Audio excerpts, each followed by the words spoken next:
and being right enough. But there's a time when you get consistent with your outlook on the marketplace, your timing, your selection, bias, all those things that they come in alignment. And when you no longer have any real concern, not that you are numb to it, because that's a totally different thing, but you're indifferent to it. Obviously, everyone wants to see the outcome be favorable for them, but there's this state of mind that you're going to reach until you finally get there. And I'll talk about how you get there in a few minutes, but for now, the way I identify it is when you have a trade idea that you've engaged, you're in the trade now. The market's moving around and you are absolutely disconnected in terms of emotion or needing it to be right. And equally so, you're not worried, you're not concerned if you get stopped out. The second one I'm going to talk about first. The reason why you wouldn't be concerned about being stopped out is because you know, if you've been doing the back testing, studying, watching real-time price action with me, you can see that these things are predictable. They're based on time delivery. And these structures that come into the marketplace that present our opportunities, and it may not be an opportunity that you have identified yet. You haven't found your model, but that's okay. You'll find it. It'll come to you. But you don't worry about that outcome being unfavorable because you know that one transaction, that one idea, that you're placing a laboratory experiment around. You're looking for a displacement in price from where it is right now and where you believe it's going to go. So that stop out, if it happens, you're not worrying about it. In fact, you're completely indifferent to it. Meaning, if it does stop out, no big deal. If it runs to your target, no big deal. It's just one transaction. It's one thing that you're doing right now. No power over removing you from your entire career. Let's flip the script now. As much as we are not concerned about losing, having a bad result, being stopped out, we're not worrying about being right. We're not worrying about it going to our profit target. We're not worrying about doing a full pull. A full pull is whatever size position you build up, you take all of it off at your target, and that's it. It's all or nothing. And while you're learning, it's important not to have that mindset. No matter who tells you otherwise, it's important for you to reward yourself incrementally. Over time, you'll know when the trades are really in your favor to do the trade with a stop loss. It also takes time getting it is in that one thing, that one transaction, that one idea, that one decision didn't materialize in a manner that was favorable, but you're not worried about being right. That state of mind is what I'm getting at with this particular podcast or Twitter space. When being right is no longer enough. See, right now in the beginning, everybody wants to be right. That's your scorecard. How many times can you be right in public? How many times can you be right in your private demo trading or tape reading? And you're building this idea, if you're doing it like this, you're building this idea of reporting to yourself as a scorecard or a report card on the basis of how many times you're right. When you make decisions in the average everyday life, the things that you want to see happen for you sometimes doesn't pan out like that. Something happens, traffic keeps you from getting into work, on time. It wasn't your fault. You made the decision, though, to leave when you did, but you didn't know that traffic jam was going to tie you up. And then you may have some kind of repercussion at work. You were heading to work. You had good intentions. You were right about doing that, but you didn't get there on time. So you missed the mark. That's no different with trading. You're going to get up. You're going to start your day. Open your charts up. You're going to have a game plan. You're going to wait for the market to do specific things to line up a setup for you. And you're going to push a button. And once that button is pushed and you're in there, all control has been removed from you. The only thing you can control is the risk and how much time you stay in that trade. Everything else is out of your control. And it's interesting as a psychological experiment that all of you have the opportunity to measure yourself in. When you learn how to do what I'm teaching,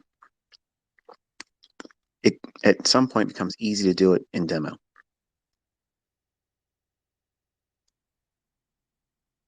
You get confident that you can do it consistently. Some time in the future for you, you'll decide when being right is no longer enough. You'll want to trade. You'll want to do a funded account, or you'll want to speculate with your own live funds. And when you push the button, then you don't have that blank void of, if I'm wrong, I don't lose anything. Now you have, I got to be right. Because if I'm not right, I lose money. And now where's your mind focusing? You're worrying about the risk too much. There's a great deal of acceptance that's required for us to do this with real money. And that risk is, unfortunately, something you need to embrace. You can't shy away from it, because if you are shy to risk, you can't do this in live funds. And a lot of people discover that they can't do it without going through some kind of growing pains. And some of that is very long and arduous. It's just daunting to get through for some of you. But you have to be prepared for that being the case for you, because you're wrestling with wanting to be right again and not have that feeling of, if I'm wrong, it doesn't hurt. That's the reason why we teach to be completely bored. You shouldn't be excited about it. If it goes to your target, okay. I mean, are you going to work every day thinking, man, look at this. I got here again on time and I get to spend all these hours again for the man. I hope he appreciates me. No, of course not. It's just something that you do. It's a routine. But you need to make your trading just like that. And the only way you can get it like that is by completely desensitizing yourself to the outcome, making it all about, am I following the rule? Am I following the protocol? Am I managing risk impeccably? Are you doing everything to preserve capital first and foremost? Because if you're doing that, and your model is rooted in sound logic and things that I've been teaching and proving that exist in Price Action Live, you have the best opportunity for you to submit to that process. And over time, this is why it's important, if you ever make the step or leap of faith into trading with a funded account or live funds in your own brokerage account, you start with a very, very insignificant amount of money. And you go through that whole process again of desensitizing yourself. Don't make it about, I got to make a 5-figure withdrawal. I got to make $1,000 withdrawal. If you start putting time limits on your goals in something like this industry, it makes you impulsive. It ushers in fear of missing out and plain old fashioned fear. You foster performance anxiety and you don't realize it's going on, but you're doing it to yourself. So the reason why I teach the way I do is it gives you the best probability of finding yourself in that sweet spot mentally where you don't care what the outcome is going to be. You know what you're doing is rule based. This is what time the market should be doing this. This is where the market should be gravitating towards. And this is the draw on liquidity. I'm submitting to that idea when I'm looking at the charts and I'm waiting for something to be a catalyst that I've been studying for months and did back testing on. I see it. It makes perfect sense to me. And I know where to place my stop. I know when I would move my stop. I know when I'm going to take my first and second, third, if it's possible, partial. I'm also looking for the things that would negate the idea. What kills the trade idea? These are all things that you have to have understood. Just because you have been consistent here and there with demo, don't think that you are prepared to trade with a funded account or live funds. You're not. You have to be completely bored of the outcome. It's the same thing. You're doing the same thing over and over again. There's going to be a state of impatience because you'll get to this consistency stage where you can do demos and you're able to find it and do well with it. Very little drawdown. It goes to your targets and you're done. And you start forming these disciplined ideas about how many times you're going to trade per day or session, and then you're going to stop. No matter how good you feel like you're on the side of the marketplace, no matter how dialed in you feel, it's time to close and get up from the table, take your chips, cash them in, and come back tomorrow. But that's very hard because being right is addictive. Being right is what everybody wants to experience all the time. And they want to feel that consistently too soon. It's something you can't obtain quickly. You have to go through a process of submitting to back testing, studying old moves, tape reading, then demo trading. And all of that requires a great deal of patience that most of you don't have. I got patience, ICT. I was reading some of the comments before I started this Twitter space. And some of them were saying, I just started trading using what I learned from your 2022 mentorship. I just finished the last videos and I'm going for my funded account next week. You're not ready. I don't want to take away your passion or your drive, but I do want to be a voice of reason.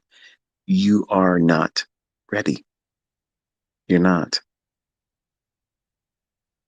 So when I talk to you and I try to give you these discussions, it's meant for you to take them under advisement.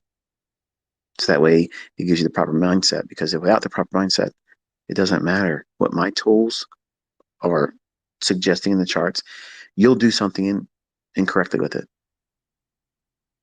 And you may not have the discipline or the maturity to identify as your personal weakness and not that these concepts are failing. In the beginning, it's going to be easy for you when you don't do something right. Oh, it's this that happened to me. It's that happened to me. It's because he didn't give me a clear idea how to use this. Well, if that's true, you should not have been taking any trades with it. You have to be completely 100% responsible. That's what a trader that's consistently profitable is. They own everything they do, the bad and the good. And they're not influenced by anything outside of them, whether it be another influencer online, another trader, somebody out there that seems to be doing better than you. And you'll develop these little mental challenges that you can be right more than someone else. And then your trading becomes a pursuit of, again, what? Being right. When being right is not what we're trying to do. It's a derivative of doing the right things, but our reasoning or the catalyst for us getting in the trade is not on the basis of being able to say, I'm right. I'm going to say that again so that way you understand what I'm referring to, because it's easy to hear it and go one ear out the other. When we start trading, even in demo, more so when you're trading with live funds, you are pursuing the pleasure, the stimuli that comes with being right, that feel good hormone that gets released. It reminds you that if this was real, you'd made that much money. And you don't want to go into your development with that mindset, because you're pursuing the end result being on the basis of you being right. And if your focus is always about being right and not the process, what are you really doing? You're teaching yourself to adhere to something on the basis of win or fail. And now you've elevated the outcome to a level of critical.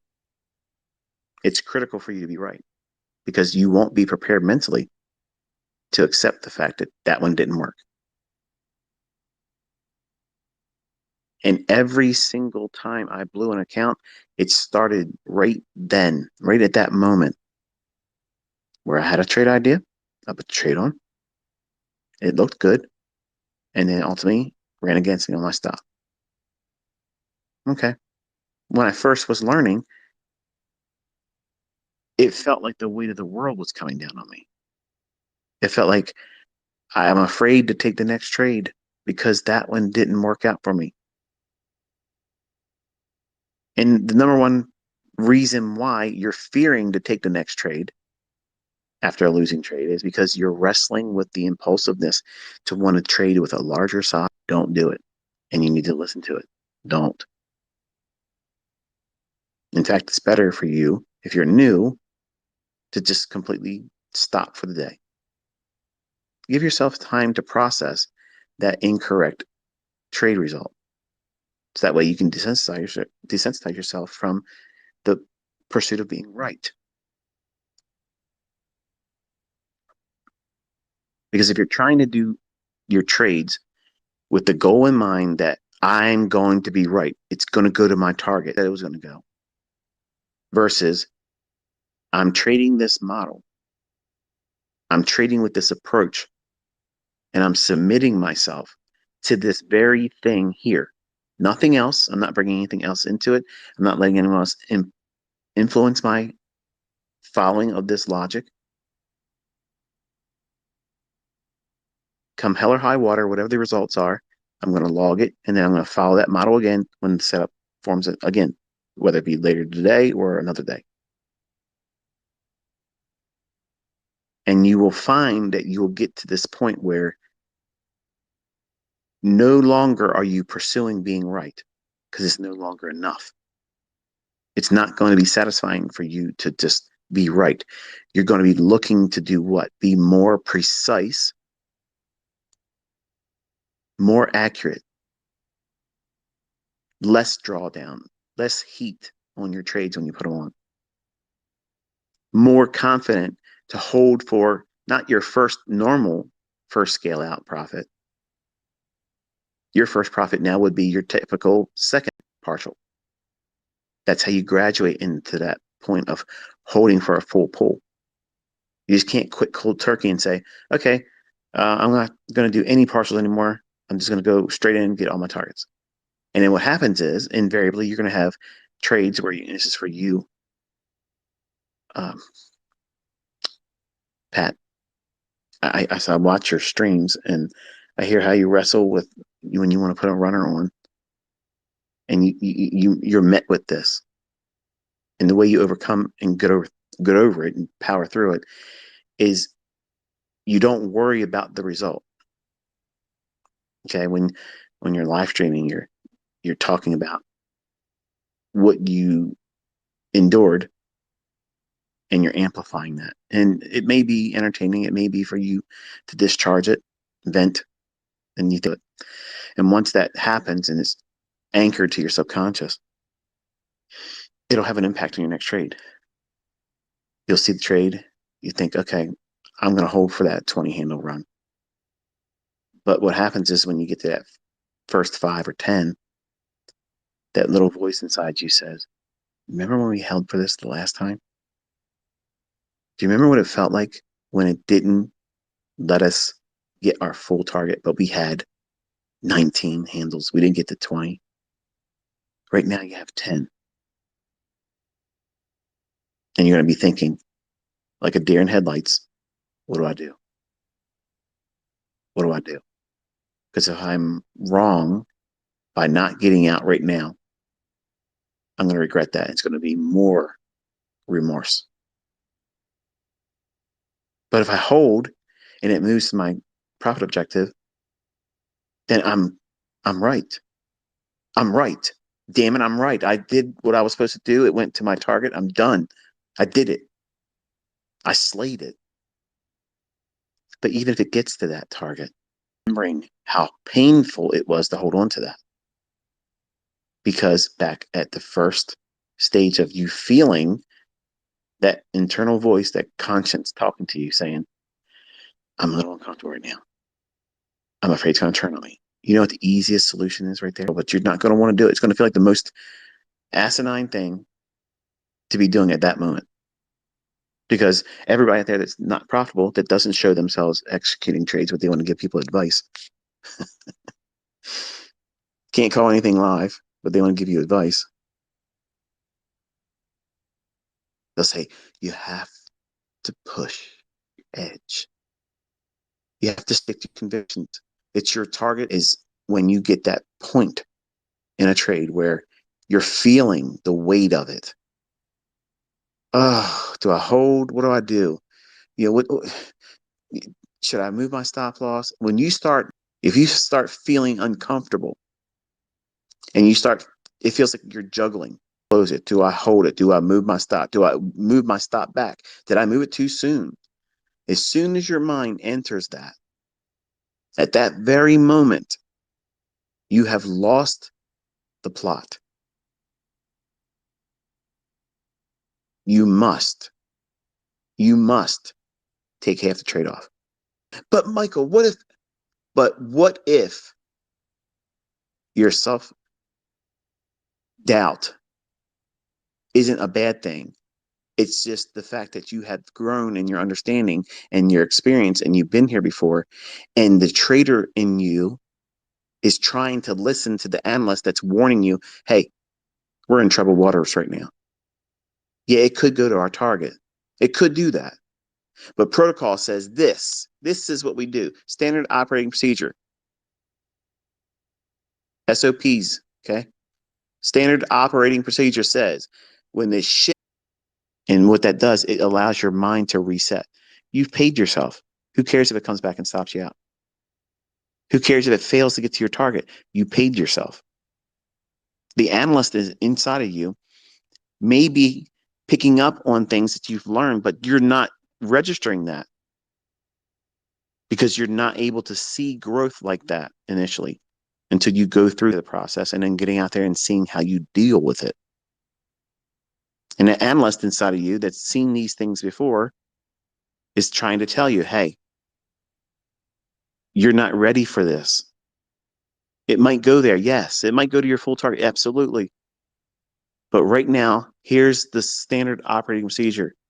As soon as we start getting nervous and we lose sight of the plot, the way we regain that clarity, take half of the position off.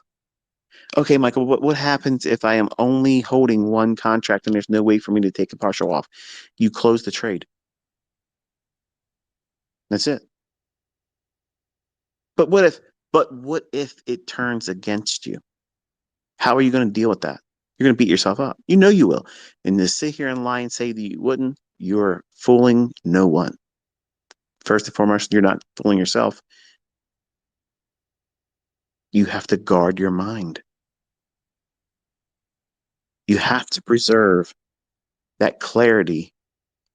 Once you gain it and you desensitize yourself to the outcome, you're not pursuing right. You're pursuing sound in their logic. They will preserve you if you're able to listen to the analyst in you. But if that analyst is trying to warn you, listen, buddy, you got out of the chair and the gambler has slip seated with you. Not. You're riding shotgun with Retail Rick. And he's had a little too much to drink on St. Patty's Day. And it looks like he's aiming for the next fucking tree. So what are you going to do? Ask for the keys. You got to take that wheel back. How does that happen? Take half the trade off. And if you can't take a half, then you close the trade. And then you congratulate yourself. You give yourself positive self-talk that you identified that you were in troubled waters. You lost sight of what you were doing, and now it became an emotional roller coaster, which turns into a psychological arm wrestling match with you being and pursuing right. I was right. And what will happen is when you close the trade or take half off, one of two things are going to happen. It's going to stop you out, and you'll feel what? Good. You'll feel good that you did that. But some of you won't feel good about that because you'll be thinking, I should have took everything off and I would have had a bigger profit. What are you doing there? Pursuing being right. Instead of saying, I took half off, it came back and stopped me out on the remaining portion, whether it was at break even or in profit, matters not. You're going to go to the calculator and say, this is what I had on the trade right when I felt like that. I should have did this. That's not how you grow. That's how you poison your perspective. You create and foster anxiety, performance anxiety specifically, because you're measuring every decision and placing so much emphasis on the outcome and it needing to be right. You don't realize you're putting yourself in this mental prison. You can't work efficiently in these markets where you're constantly placing so many limitations on you, placing all this unnecessary weight on your shoulders that you have to be right all the time. You don't have to be right. You don't have to be right. You have to follow a sound model and stick to that. And as a derivative, a default, as a consequence to doing that, you will see results. And those results need to be completely detached from emotion or psychological need, the necessity to be right. And it sounds hard. It sounds almost impossible right now, especially if you're new. But those of you that have gone through these experiences because you've traded with real money or funded account, and you got out there and you realized you knew exactly what you were feeling. It was a reminder that you did this too soon. We're here now. We are here. We showed up. Now we're going to show out. And unfortunately, you end up losing your funded account or you blow your account because you'll let that one losing trade do what? Take you completely out of the game. Now you have to do something bigger, much more monumental because you have to get a feel good moment. And you'll over leverage on the next trade or you won't have a stop loss on. You want to be right. And you lose all clarity and you think that what you're doing in that next trade is going to pan out. You just have to submit to more drawdown, more time holding on to it. And what is happening is this. You are now holding on to a losing trade that you will not identify as, but you're going to be using the logic of your model, which is hold on to your runner. But because you took your eye off of the process of following that model, you're now applying part of the logic that you're using in trading, but you're holding on to the losing trade. You're submitting yourself to that trade, even though it's warning you and telling you, the analyst is talking to you, this is wrong. You know it's wrong, but you won't close it because you're not trading for profit now. You're trading for being right. You are arm wrestling the marketplace. That's what you're doing. You want to be smart in the eyes of someone else that you're going to share this with. And you're absolutely undermining yourself. And when you do more damage or blow the account, blow the funded account, your max loss day or whatever it is that takes you out of that, you will be miserable. You'll punish yourself. You'll relive those moments over and over again. And I can relive them all when I was 20, just like it happened yesterday. No one's going to be as hard as you are on yourself. You just aren't making it public knowledge to most of everyone that would be paying attention to you. Now, some of you make that mistake and you go on social media. Oh, this is hard. I'm always screwing up. You're inviting more people to confirm what you're feeling, which is going to do what? Anchor more weight to that negative result, which is going to anxiety, depression, and that's not how you grow. You have to know that what you're doing is not a pursuit of being right. In the very moment that you now have these impulses inside of you, that you have to prove something to yourself, or worst case, prove something to other people, you're not trading your model. You're not even trading soundly. You're gambling on the chance of you being right.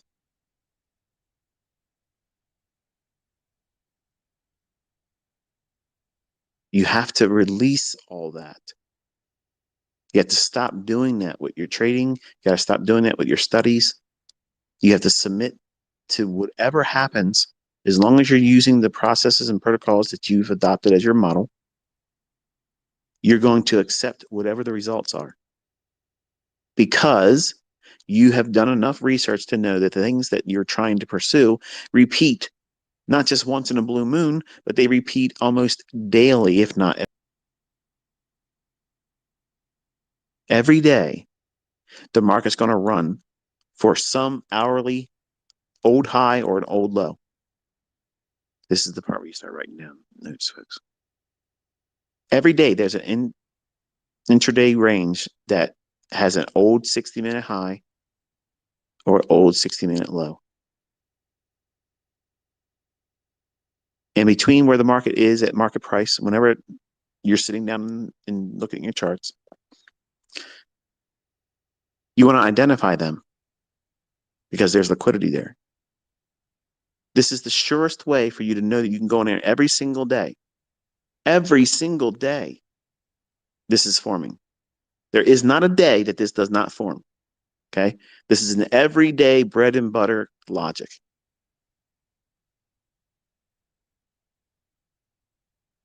You mark out your 60-minute highs and lows. You wait for some shift in market structure that would be gravitating towards that old high or old low. Once you have a shift in market structure, using just what I taught in the 2022 model, you wait for a fair value gap. As soon as it trades into it, you engage. Half of the range from wherever you're getting in to that old high or old low, whether you're aiming for a bull move or bear move, matters not. As soon as it moves half of that range, half your trade comes off, stop the break even, and you submit to whatever happens then. That's it. That's all you have to do.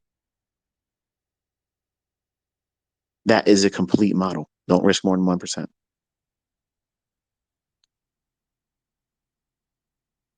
It might be 5 handles, it might be 20 handles, it might be 30 handles.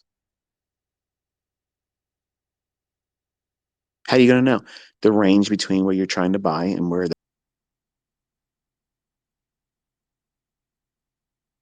That fair value gap exists every day. Liquidity above old highs and old lows, the lower old lows rather, that's there every day. And you're complicating things. You're trying to bring all these things that I've taught, hoping that they're all going to do what? Allow you to accept no losing trades, and being right is a poison to a new developing student. Your goal is consistency. You want to be doing the same things over and over again, using a model that delivers consistently.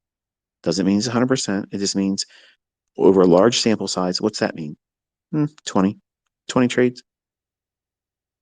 20 trades, you're at about 70% on side. That's a good measuring stick. But what happens if I'm not 70? You keep working until you are. And then once you get to that point and you're 70% strike rate, how could that possibly be, Michael? Come on. That's too high. It's unrealistic. Books say, I'm telling you, don't read into those books. Those books are written by authors that has sold a book. That's what they're doing. They're selling you a narrative, a plot. They probably don't even trade with what they're writing about. I walk into these live markets, whether I'm sitting on Twitter tweeting out the very candles that to be looking for in the draw on liquidity, bending time and space to precision, and you see your chart printing it later on. That's not hindsight. When I'm on the live sessions, I'm calling the minute candles, explaining what's going to happen and giving you the narrative. This is what you're supposed to be doing for yourself. You create these little laboratory experiments and you go in every day. Anytime you get a chance to study, that's what you do. And every time you record what you're feeling, how you felt. And the goal is for you to have indifference. You can't simply just write the word in your journal, I was indifferent to the outcome. You can't fake that part. You need to be observing where you're feeling these anxious moments where you feel like you're in troubled waters. They will materialize in the same places all the time until you cope with that. You replace it with a positive habit. What is that? When you feel it, you kill half the trade. If you can't cut it in half, you get it all off, done. And what that allows you to do is you reset mentally and emotionally that now, okay, I've paid myself. I've removed a great deal of the risk. I've profited from it. And now I have a free look. I got a free bus ride to get to my target if it wants to go there. But you don't know, and you're not going to know because you're now recuperating from what you just put yourself through, which was stress. If your trades are stressful, you're trading too big. Your risk is too much. The easiest solution to that, drop down in your leverage. I can get out there and I can find these 5-handle runs, 20-handle runs, 15-handle runs, 30-handle runs. And I'm holding on to 5 contracts, 10 contracts because Top Step says I can do 15. So I'm trying to push the envelope. I got things to do, ICT. But it's hard for me to hold a trade. So I get out too early. What am I doing wrong? You're over leveraging. You're trading too big. You haven't given yourself time to grow up into 5 contracts, 10 contracts, let alone 15, what guarantees you're going to blow your account. That's what they want. I want you to trade with 1 contract. Look what I did with the TD Ameritrade account last year. A double D account, trading 1 contract with lots of losing trades to showcase my students. I mocked up, drawdown, put myself in situations they asked me to do. This is what I do, and this is where I fall victim to. How would I do that? I went in there and actually did it with real money. Took 25,000 to over 50,000, 5.5 weeks, one contract. Now, $25,000 a month, that's probably good for most of you, even if you are doing well. And if you could get just 1/4 of that consistently, that can change your entire life.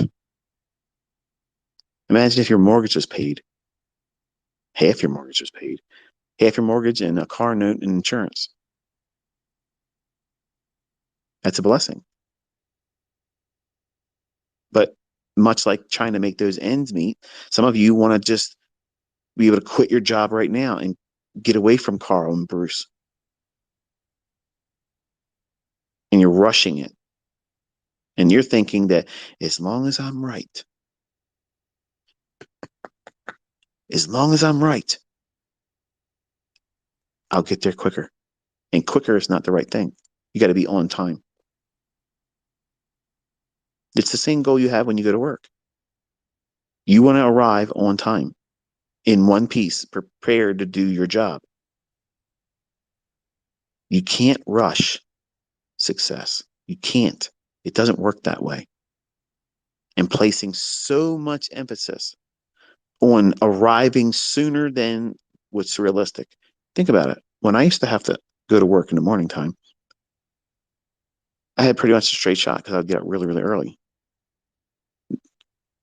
Drive a 45-minute drive, 40-minute drive in 20 minutes, speeding, admittedly. But I hated going home because I would be in rush hour traffic. Think about what you do to yourself sitting in traffic. You know damn well there's 150 friggin' cars in front of the one in front of you. You know that. But your limited myopic perspective is this asshole's holding you up. So what are you doing? You're riding on his bumper or her bumper, looking in the rear mirror. Yeah, look at me, bitch. Look at me so I can tell you you're so-and-so. What did you do? You lost the plot. You got emotional. You're demanding something. You can't move that wall of cars. And being angry about it doesn't move them faster for you. But yet here you are in your car, pissed off, cussing at everybody, ready to get out, swing your tire iron, and break somebody's windshield because it's holding. You're trying to get somewhere. And these people are doing this intentionally. They're holding you up and they're thinking about the same thing to the person in front of them. And that's what traders are doing when they get in the marketplace. They want to get somewhere too quick in impossible conditions. You lose sight of what you're doing. You get out there trying to prove to the world that you're better than somebody else and you wreck your ass. Turn your live streams off before they really end and go into a losing trade. You know it's all about. You know the score. They all have these problems. They're wrestling with it. You're wrestling with it because you're trying to do more than what's required. Follow the model. Follow the rules. Listen to the analyst in you. Waters, you do not flake out like you're in rush hour traffic thinking that you're going to be able to bully everyone out of your way.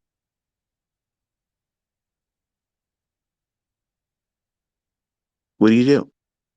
Oh, you got all these good advice, ICT. What do I do when I'm stressing out in the car? Listen to ICT. How about that? How about that? Because if you can listen to me, even if you don't like me, complain about me. Oh, bitch, you're a demo baller. We don't see you trading a live account in live. Go ahead, put your attention there. I'm a therapy. Okay. Because if you're doing that, you won't get yourself in some kind of road rage event. And you'll probably get home safely. And you won't be worrying about the traffic. You'll be distracted. And that's what the process does for those individuals that when they get in troubled waters and they're in their market and their trade is causing them anxiety. As soon as you take half off or close, if you can't do any partial, half, what you have done is you've distracted yourself. You've removed that need to be right. But I could be making less money if it goes to my target. Yeah, you could. But what are you gaining? Peace of mind. You're engaging with a now resumed approach to holding no hard line. It has to be my way. When you first put the trade on, you may have had a clear vision about what it is you're expecting to see in the chart, how you're going to ride it to that profit objective, but something changed. And you have to be sensitive to that, allowing the analyst to speak to you through your conscience, say, okay, you know, this is probably not going to pan out right now. So what we should do is take half of this off, roll to stop to break even if it's not already there. Or if you have it in a trail position, don't squeeze it anymore. Just leave it there. If it turns on you and stops you there, who cares? I show you that it happens with me. I'm doing that to teach you. I'm showing you white noise. White noise. And listen to your conscience. Your conscience is going to talk to you if you've been doing everything you need to do. It will guide you because of the experience you've placed in its hands. That analyst is going to guide you when it's troubled waters. But you have to let the analyst communicate to the trader in you, the one that's going to make the sound executions on the sound logic that comes from the analyst. The person that you're training with the back testing, the person you're training to observe the opportunities in reading old data and watching real-time price action and tape reading, and in the walk forwards, and then finally doing a demo. Demo, that's when the trader arrives. He or she has no function in any of this until you get to demo. So the trader in you should not be talking about, I want to buy here, I want to sell here, I would do that, because that's not the trader talking. That's retail Rick. That's the gambler in you. So you've got three people inside of you right now that's going to be wrestling to be in the driver's seat. The analyst needs to be shotgun all the time. The analyst is right next to you all the time, and you're wanting to hear the logic that part of you, when it's time for your consciousness to say, okay, you're in a position that's probably not as good as we thought it was. Do not listen to jokers and clowns out there looking for clout that tell you just got to have conviction for your trade. If you know that you're absolutely 100% uncomfortable and you are not able to focus on the trade, you are absolutely doing things backwards. And these same people, you never see them execute anything, not even recorded. They don't prove anything. They prove they have an opinion that nobody should listen to. There's this clout police force that's forming, and they're out there trying to keep your attention from learning how to do this. And you're seeing people now bring in real receipts with real money, and now they're uncomfortable because they don't have that. They don't have anybody proving that what they're doing or what they've done is making them any money. See, we're getting into the thick of things here now. The rubber's meeting the road, coming down to the brass tacks. And those that are submitting themselves properly are getting results. And all the old things that they used to be able to say about what we do here, they're finding that it's being met with a bulletproof vest, and it's wrecking ball proof, atomic bomb proof. You can't beat proof with real money, with real receipts, with real interviews from companies that pay these individuals. I don't own any funded account, so I'm not scripting anything. So they're doing something right. And that's the following of the process and the model. And you hear in their own testimonies that they struggled, just like you're struggling too, but they kept pressing forward. I'm sure they saw all the things and hear all the things that all of you hear. You're never going to get it. This is becoming retail. This is never going to be retail. Look how many people talk about it. That right there is a testimony.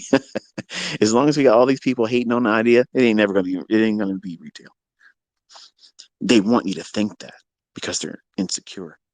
They want you to feel like this is the worst thing for you to be doing. You should be following their garbage, listening to their bullshit. Don't take partials. Trade animal patterns.